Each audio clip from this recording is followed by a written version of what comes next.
Hey! Today we're talking about IPS-N, Interplanetary Shipping Northstar. One of the oldest corpo-states within Union space, of the big three at least. Its roots tie back to some of the first worker-owned conglomerates tied around Theseus Shipyard, the inherited pre-fall shipping manufacturing around Luna. As things like near-light drive and stasis protocols advanced, IPS-N was right there alongside them, or at least what they were before.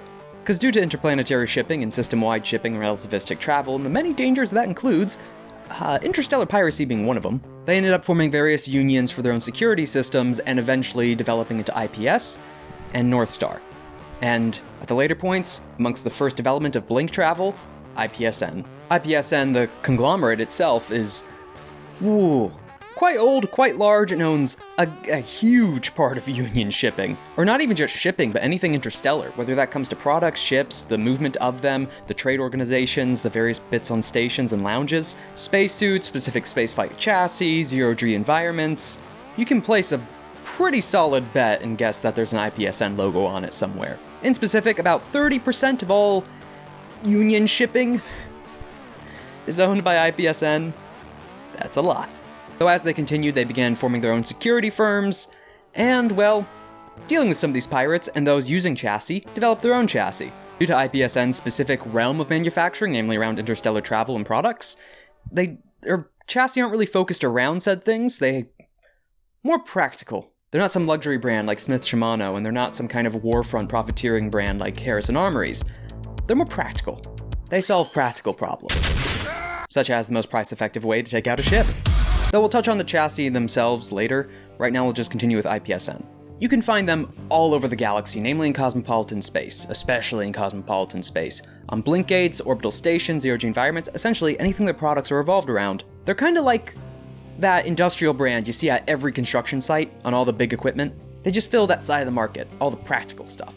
In fact, tied into that practicality is the fact that they have kind of a, advertising-wise, a blue-collar presentation. They're not.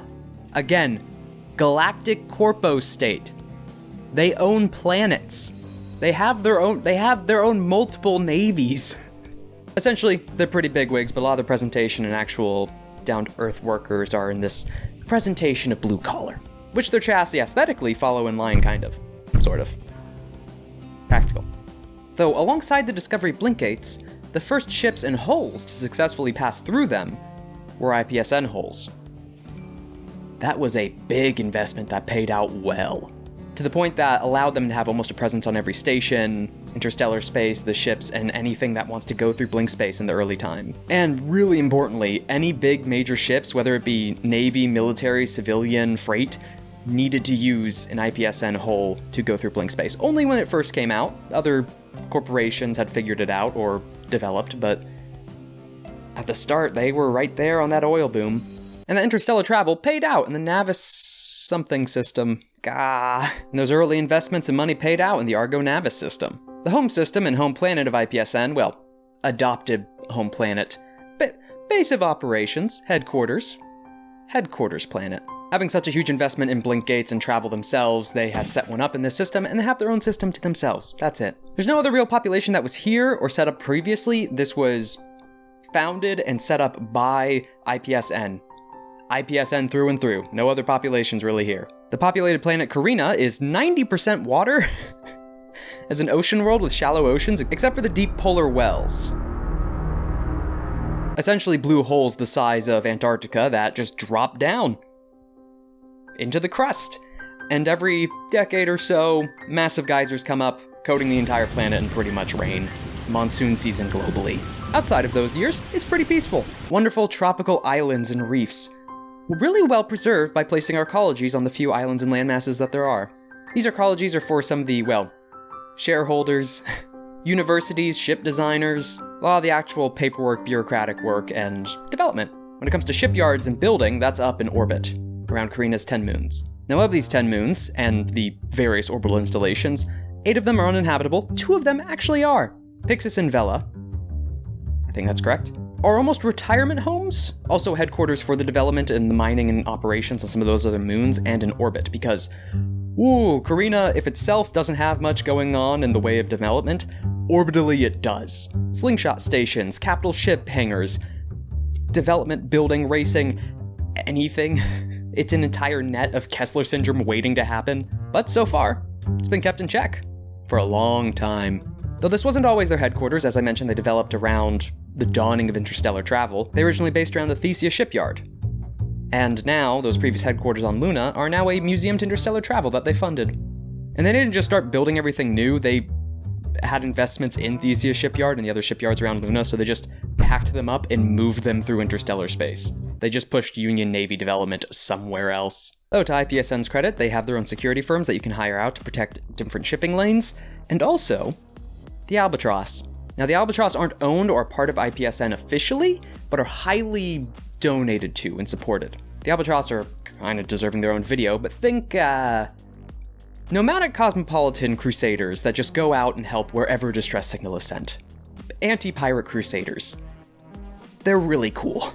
But retired ALBATROSS agents, captains, lancers, and same thing with IPS-N's own navy, go to the various resorts and reacclimation centers, which can be found on the 2 habitable moons around Carina. Though that seems to be about enough about organizations, let's move on to their chassis. So IPS-N's naming scheme is all naval, which is why we're starting with the Blackbeard. This was developed when IPS-N was first heading into chassis development, and their focus was around places where kinetic fire weapons could be dangerous. So, you know, fuel tank empty, caustic chemicals, environments with Kessler waves, dangerous things. You don't want to shoot something. So instead, it's focused around not getting into combat, bringing the combat to them. All melee. I mean, its main chassis ability is the fact it has a grapple hook, snake-like, get over here, and then one of its upgrades is a chain axe. At later levels, you can even get the prototype version of it, which has a Sekhmet NHP, all about getting into melee and violence. It's, it earns the name Blackbeard. Next up is the Drake, a walking tank? I mean, it looks like one, but it's really just armor. It's a size 2 mech, built out of a spaceship hull, or the designs for one, and holding on to, again, just a massive shield in one hand, able to take kinetic force alongside some of the ship components of IPS-N, and just a chain gun, which the upgraded version is anti-material. It's a fortified position, set up barricades or place down your shield, and then just keep firing. You are the walking fortress. Ah, Lancaster, the trucker's mech. And I'm not actually too far off. That's what it was used for. It was a civilian design initially, and then it was later developed to fit into almost any feeder, which is the version you can pick up. Doesn't have many offensive abilities, but that's because it's the closest thing to a medic. Or a healer. All about repair, holding supplies, extra supplies, restocking drones, management from that sort of thing. It's not really about getting into melee, or really being just a barrage of weapons. Old, reliable. I mean, look at the guy on top. It's just such a vibe. The Nelson. The other melee one. So while the Blackbeard's all about getting melee to come to them, the Nelson's all about going to the melee. The enemy can't shoot you if you're charging at them at 50 miles an hour. It really is just the charge. It's all about lance, explosive tips, running in, screaming for glory, and being able to take some blows and hits. Noted by the ALBATROSS and famed with them in the charging into combat, heroically saving the day. I mean, there's heraldry on the picture itself. It's a knight with a lance. It's charging. The Raleigh. Wild West. I mean, really, it's a gun that's 4 feet long. It's a revolver 4 feet long and has a gun in the chest. This is the shoot mech. Originally developed by IPS-N to try and make a staple to get in on the naval contracts and like large firm, mass-produced front line. Bit close range, easier to use weapons, nothing too grand, and it fell out of favor. Wasn't too defensive, was more nimble, get into combat, close range, didn't fit the role that most navies were wanting, so kind of fell to the wayside and silently wasn't really being promoted anymore. Though due to the styling of it and the independent, close range, and adaptable nature of its firing mechanisms, it's really popular amongst individual pilots and lancers. And I mean, come on. That's just a direct call out to the fact of, do you want to play a cowboy mech? Down well, freedom, next is the Tortuga, another size 2, and it's just big. Where the Drake was defense of like fortifying and standing still, the Tortuga is literally designed to be difficult to fire and shoot around inside hallways and carrier ships, because this is the deck sweeper.